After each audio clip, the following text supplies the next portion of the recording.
প্রিয় মংলাবাসী, খুলনা থেকে আজকে যখন মংলাতে আসছিলাম, যে রাস্তাটা দেখেছি, অবশ্যই এটা অনেকের কাছেই যদিও খারাপ রাস্তা, কিন্তু আমার এলাকার তুলনায় আমার এলাকার রাস্তা আরো বেশি খারাপ, ভয়াবহ রকমের খারাপ, খুবই খারাপ।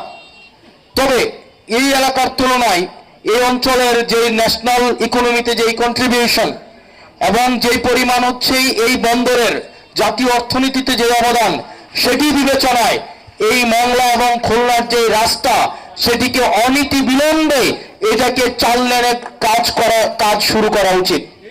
এবং এই বিষয়ে আমরা সংসদে, যেহেতু আমাদের ন্যাশনাল পলিসিতে, আমাদের পুরো ন্যাশনাল পলিসি নিয়ে আমি কাজ করি, সেই কাজ করার জায়গা থেকে আমি এই রাস্তাটাকে যেন 4 লেনে উন্নতি করা হয়, সেটার জন্য অবশ্যই আমি পলিসিগত জায়গা থেকে যথাযথ পদক্ষেপ নেব।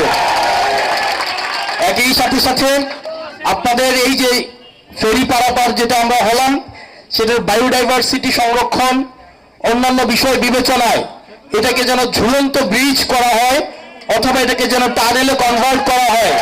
এখানে জীববৈচিত্র্যকে প্রাধান্য দিয়ে এটার যেন একটা গ্রহণযোগ্য একটা সমাধান করা হয়, সেটা নিয়েও আমি একটা পলিসির জায়গা থেকে আমি আমার জায়গা থেকে পদক্ষেপ নিব। প্রিয় মংলাবাসী, আপনাদের এখানের কর্মসংস্থানের একটা গুরুত্বপূর্ণ জায়গা হচ্ছে ইপিজেড এবং বন্দর।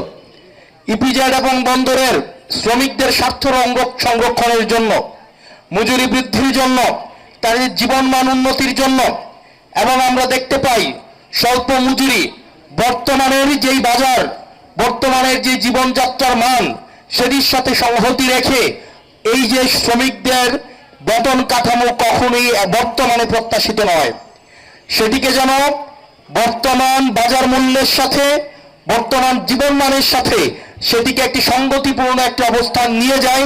কেবলমাত্র এই বন্দর, এই ইপিজেড নয়, সারা বাংলাদেশের শ্রমিকের জন্য জীবনমানের উন্নয়ন ঘটে, সেটি নিয়ে জাতীয় নাগরিক পার্টি অবশ্যই কাজ করে যাবে।